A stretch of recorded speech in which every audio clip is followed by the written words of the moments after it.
With the wind blowing on a chilly and cloudy day in Hallandale, preparations are underway for this year's Pegasus World Cup Invitational Stakes. Elite horses have trained extensively for the mile and an eighth dirt race this weekend. That's just 2 turns around the Gulfstream Park, working towards a $3 million payout. One of those horses is Mystik Dan here, of course, last year's Kentucky Derby winner. Such a sweet boy. He arrived here at Gulfstream about a few weeks ago with his team, hopeful that he can redeem himself after a rough performance in last month's Malibu Stakes. We're going to wash that race away because a lot of it was involved in traveling and all. He had van down over to California.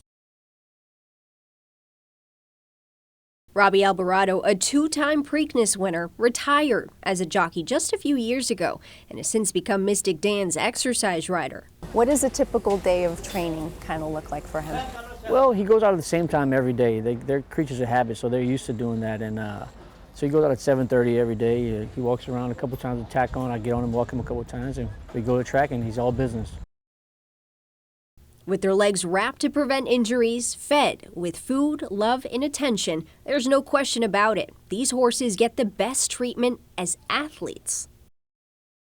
That's how we train them, like we train athletes. Like he's a young college student getting ready for the pros. He's 3 years old. He's still young, you know. So they treat him really, really well. Horses get treated exceptionally well, especially the good ones. They get a little extra.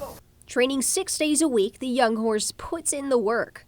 In football terms, he'd probably be a running back or a fullback or something. You know, he's that quickness and he's sharp. He can make moves. I've seen in Derby how he went through spots like running backs into the offensive lineman. He's a good horseman.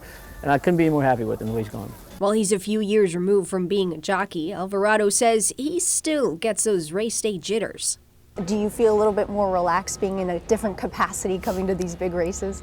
Oh, well, I don't know. I get nervous in big races still. Yeah. I get nervous, but if you're not nervous, you're not ready. So yeah. It means you don't have a chance. But I get nervous. I'm nervous this weekend because I think he's doing really well, and he can win. He can win. So, I mean, we're not just looking for him to hit the board or give a good showing. I'm expecting him to win.